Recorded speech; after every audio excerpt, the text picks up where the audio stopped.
All right, good morning, everybody. Hi, and welcome to week 6 of Camp Remax 2016. Wow, this summer is flying by. Welcome to everyone who is tuning in, all the real estate professionals that are joining us from all over the world. My name is Dan Levine, and I'm so excited to talk to you about this morning's topic, tracking all of the technology. The purpose of this summer series is to help you prepare your business for the fall market while we're having a little bit of summer fun at the same time. Make sure that you're following along with us on Twitter and Instagram using the hashtag CampRemax, and also Facebook at facebook.com/CampRemax, so that you can chat with fellow campers and share your thoughts with us too. I'm motivated by your feedback, so I want to make sure that everyone's getting something out of this. So feel free to give us a shout and let us know where you're joining in from. Of course, in the spirit of the Olympics, we are, of course, loving the international flavor. I hope you took a lot out of the presentation from last week about lead conversion, and I'm sure you're going to get a lot out of this morning's session as well. So let's get going.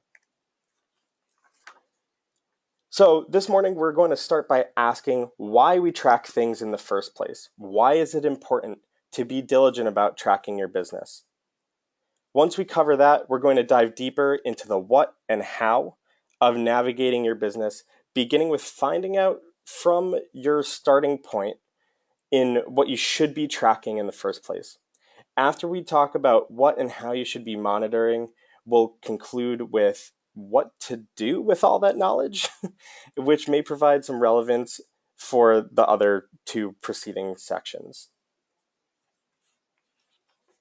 So why are we here? Why is it important to track your business in the first place? First of all, for those of you who keep a pulse on your business, it's incredibly important to measure your ROI. For those of you who don't know what that stands for, return on investment, so that you can ensure that you're making the most of your choices. Is that CRM making money by converting leads? Or is it just something you're paying for and dumping money into, and then you don't realize until a few months later, oh shoot, am I still paying for that? Is that new technology thing that you saw at that conference and signed up that time, is that providing all the revenue that it promised? Is there something that you can do to maybe improve that? Is it actually working? Measuring your ROI on everything that you pay for can help you make smart business decisions in the future so that you can maximize your profit, right? That's sort of the name of the game here. So we want to maximize our profit and productivity. One of your smart business decisions should be business planning on at least an annual basis, if not more frequently than that. Calculating your return on investment and making smart business decisions throughout your year will help you in your business planning for future years, as you'll be able to determine things that you should start, stop, continue down the road.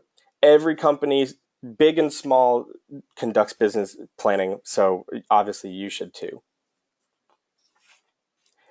So today's motto is actually a quote from Peter Drucker, who said, if you can't measure it, you can't improve it, which exemplifies the importance of tracking statistics so that you can improve upon them. All of the numbers we'll be talking about this morning are focused on one thing, and that is your productivity. So we want to make sure that we're able to track things and also measure and make sure that we can improve upon them, because we always want to be better. No one ever says we want to be worse, right? So where are we? What should we be tracking? There are 5 main things that you should track in your business, and 4 of them are technology central. Leads, lead conversion strategy, online ads, and website performance. The 5th one, which is costs, can also be tech related because it's really sort of summing up all of the vast amount of techy things that people are investing money into. We're now no longer in the days of, hey, let's go sit down and look at the book. Everything's online. Really, the majority of your costs are online things. So let's dive into different things to talk about when we want to really focus on what to track in our business. So be mindful as we go through this that you're probably going to be asking yourself, okay, well, how do I do this? Trust me, we'll get to it. Don't worry. I have it all planned out. Okay. So first of all, what should we be tracking with leads? When it comes to your leads, obviously the primary metrics to check are your generation and conversion, not just how many leads you're generating. Certainly not. But if applicable, how many leads you're generating from different sources.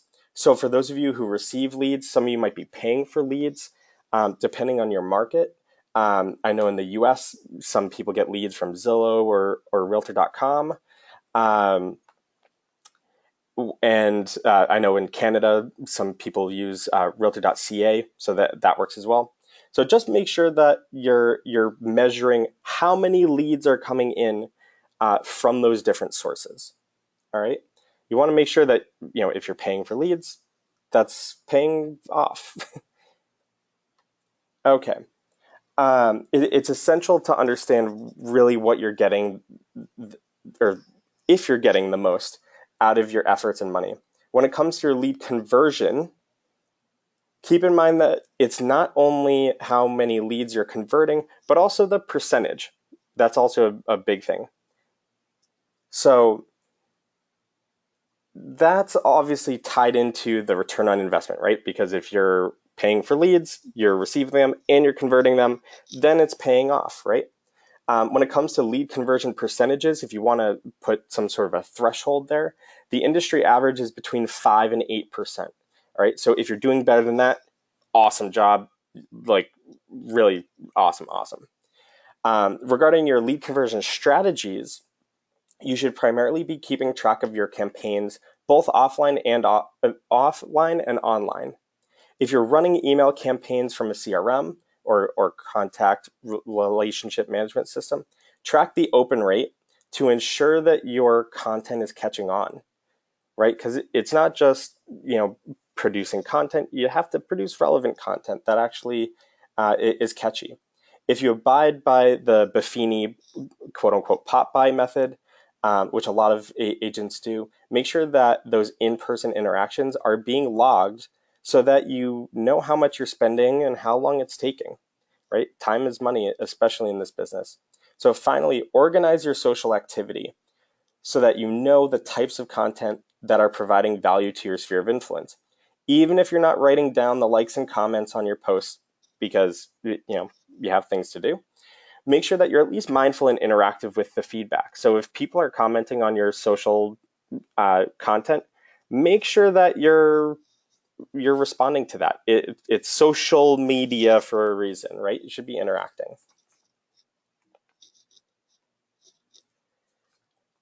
All right, with online ads, especially through Facebook and other social media outlets, those are extremely helpful in promoting your business or your listings or both. When running your ads, it's essential to track your impressions and click throughs. And luckily, Facebook, I have to give them credit. Facebook does an incredible job with tracking all of that stuff for you so that you don't have to. As a reminder to follow up from the last slide, keep track of the strategy and content of your social efforts. And also, I'll throw in a side comment there. Make sure you're tracking your email content and any other marketing collateral that you send out, because that's all part of the game, right? Especially with social media. So your social approach should include a mix of the active and passive approaches. So when we're talking about social media, active is alluding to you actively reaching out and commenting, not just liking things, because then you're what they call a lurker. You want to be actively commenting and engaging with people on their posts, right? If people are passionate enough about something to put it on social media, they don't just post it there so that people can sort of walk by like a gallery. They post things on social media because they're passionate enough about something that they want to be interactive with. They want people to be social with them. So lean into that. Maybe stay away from politics, especially in the US. But focus on what their likes and dislikes are. Lean into that and be active with that approach. Um, on the other hand, the passive part of things, is actually referring to posting and sharing content organically. So a lot of you maybe post articles, maybe post your own posts, talk things about the community. Hopefully, not just only listing. Um, so make sure you're posting a variety of different content that your consumers are going to be caring about. Now, I recommend, so we talked about the active approach, the passive approach. I recommend that you do both. It's a good mix of things, and also with how Facebook especially sort of plays with the settings of what's on your news feed. It's very essential that you're sort of playing uh, on your own turf and on their turf as well. When it comes to number 4, your website performance, think about what you would want to learn from your viewership. Wouldn't you want to know how many people are viewing your website and how long they're viewing your website? Of course. There are tools out there, which we'll talk about soon, that will be incredibly beneficial to tracking not just how many people are visiting your site, but also how long they're staying there and what pages they're viewing, and even some more advanced metrics like where they're viewing it from, what town do they live in. There's a lot of really interesting stuff that you can access. To take things another step further, you can gather that information and reconsider the types of content, just like we were talking about with social media and your email campaigns and your other marketing campaigns. You can track the content on your website so that you can see what's gathering the most attention, what pages are people liking the most. So you really want to talk about your quantity of your views and your quality of views, and that bounce rate, which is when people go to your website and bounce, right? They say, "Oh, I'm not interested in this," so they leave.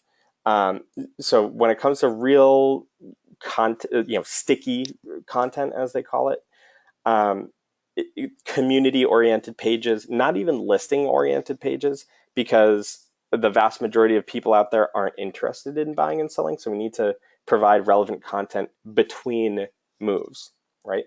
So the community oriented pages tend to attract more attention than an about me page or an about us page if you're a team. Um, but you never know. Everyone does their different thing, and everyone gets different results. It's kind of the beauty of our business. But what it boils down to, especially in the context of what we're talking about this morning, you never know what's helpful until you measure it. Okay, so what else should we track? Well, we talked about operating costs, right?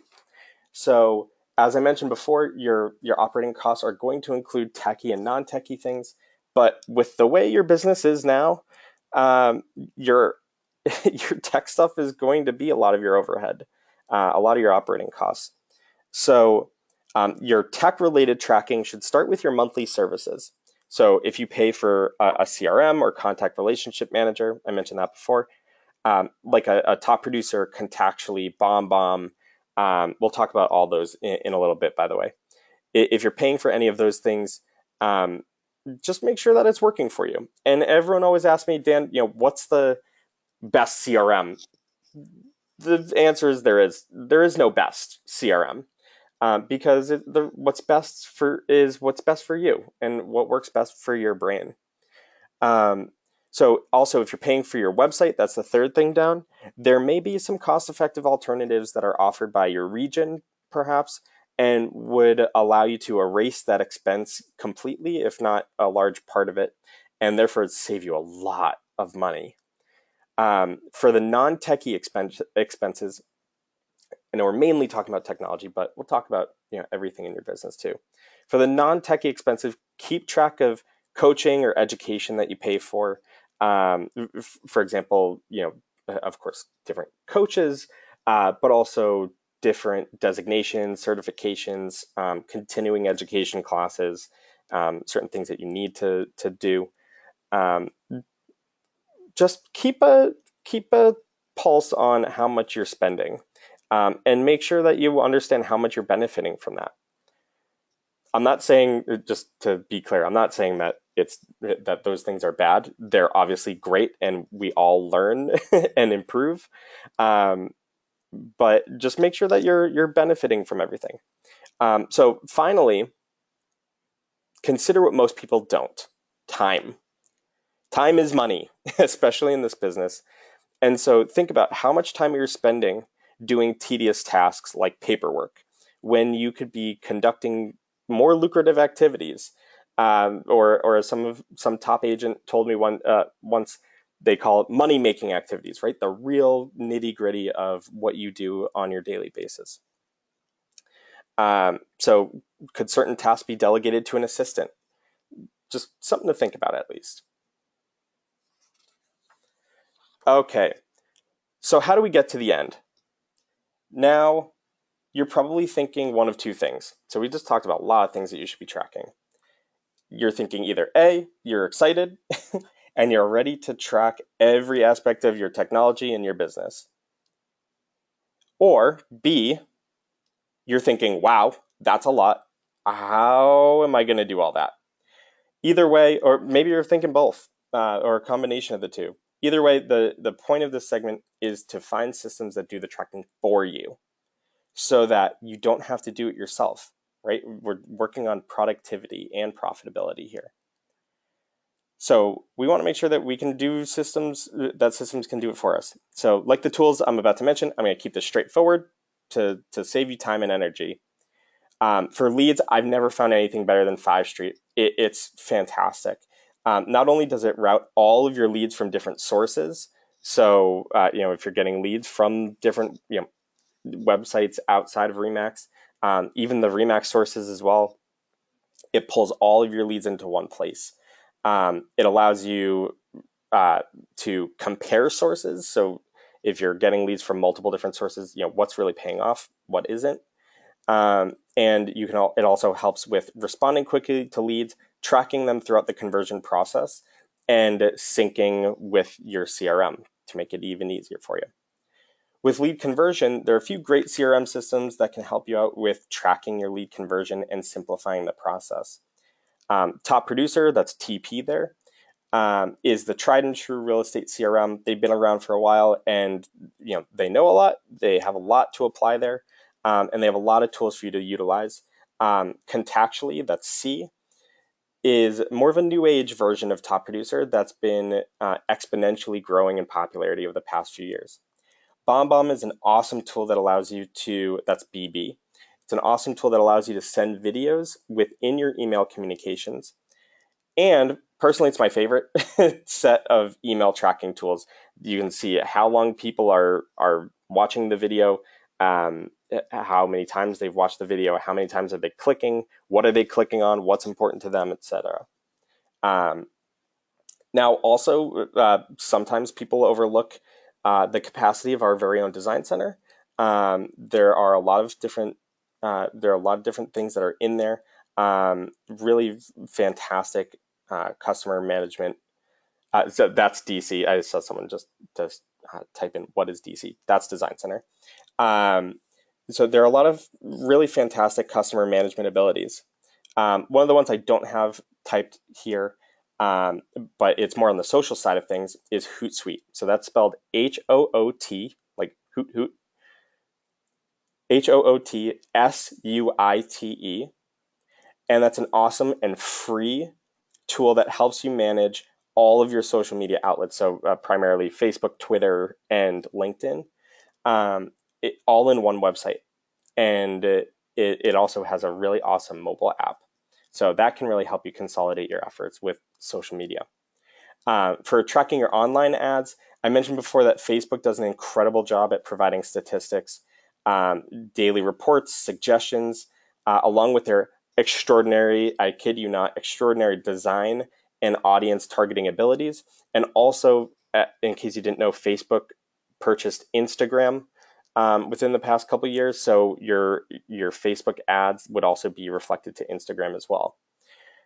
But they also have fantastic targeting abilities, like things that you might not even think about. I saw someone just type in DC. What does DC stand for? It's Design Center. So outside of the social arena, AdWorks, which is ADWERX, is a great tool that allows you to create targeted ads that appear on the websites that your audience visits every single day. So not just on your website, but on every other website that they may be going on to, news websites, um, you know, sports websites, everywhere. So your ad would follow them. Why would you try to drag them to your website when you could just target them where they already are? To track your website performance, Google Analytics is hands down the best tool for tracking activity. Not only is it free, but they provide stats on everything you can think of and a lot of different things that you may not even think of. You may not even find it relevant, but it's very interesting. So you can either go to google.com/analytics or search the term Google Analytics to get started. Finally, with your operating costs, there are two programs that I've heard the most recommended by top agents. The first one is Mint, and the second one is QuickBooks. Mint is another great free tool that I've used myself, and it hooks up to your bank accounts and provides you with reports on what you're spending money on. It's fantastic with expense tracking and making you aware of everything that's going out and coming in. Along with that, QuickBooks, even though it's not free, is trusted by thousands of small businesses to provide insight on expenses. And it also really helps with tax preparation for those of you who need to do that. If you want to go really old school, but still certainly applicable today, you can use Microsoft Excel and Google Sheets, SHEETS. That's the Google equivalent of Microsoft Excel. Those are extremely capable when it comes to calculating and providing reports. Not a lot of people truly grasp those tools because they think it's just for data entry or label making, but there's a lot of potential there, especially with Google Sheets, which is cloud-based, so it's all online, and that can really be helpful with teams or anyone collaborating. I saw someone just ask about the C in lead conversion. That's contactually. So it's spelled contact, and then UALLY. Okay. So getting closer. What do I do with all this knowledge now that I know what to do and how to do it? We're going to keep tabs on our business, right? But what do we do with all that knowledge, all that information that we obtain? This is where we take off our real estate agent hats and put on the role of the small business owner. You're all your own small business owners, right? There are three main phases of decision making as a small business owner. First, regarding your leads and lead conversion, you should be able to depict from the data you've collected whether or not you've done a good job, right? If you've previously set goals, which I do strongly advise, you'll be able to evaluate the effectiveness of your methods and technologies. With your marketing, both online and offline, you should gather the data points and be able to depict whether or not your content was attractive to other consumers. From that point, you can make further changes to both your content and your strategy while maintaining your consistency. You're providing fresh value to your sphere of influence. That's the core thing with strategy, is making it effective and valuable. The last part, which is the most tangible, is the return on your investments. I've mentioned it a few times already. Are you getting your money's worth out of the tools and education for which you're paying?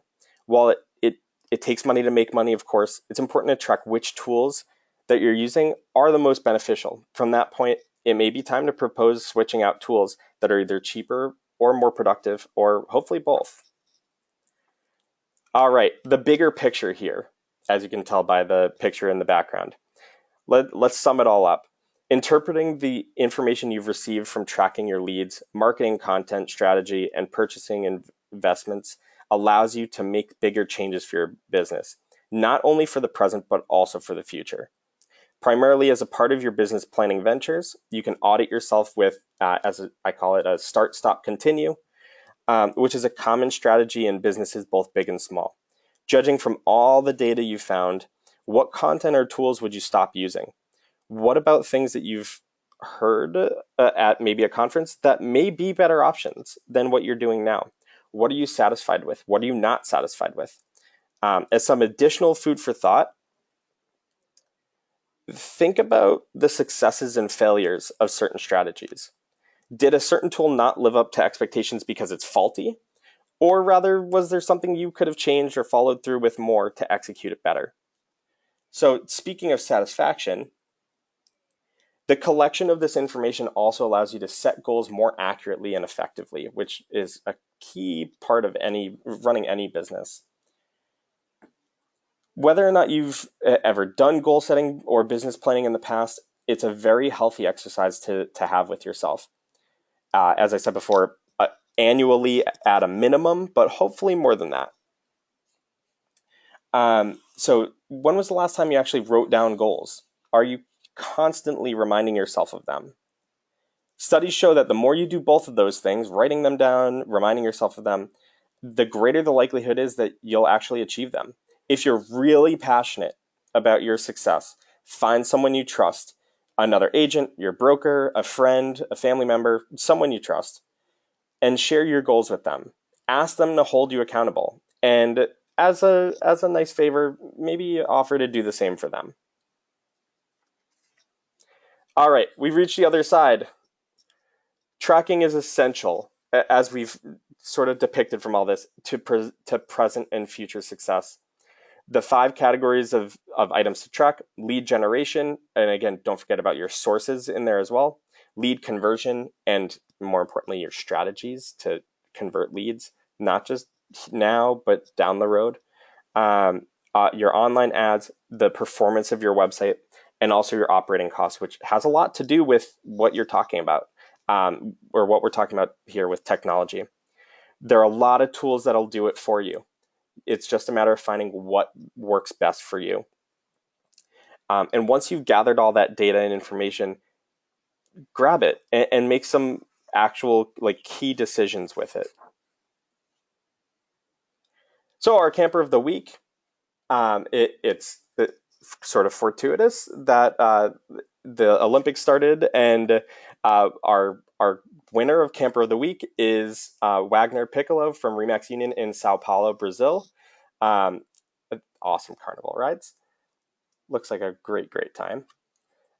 So if you want to be our camper of the week next week, share your favorite summer activity, whether it's going through a corn maze, or going to the beach, whatever your favorite thing to do is, maybe barbecuing.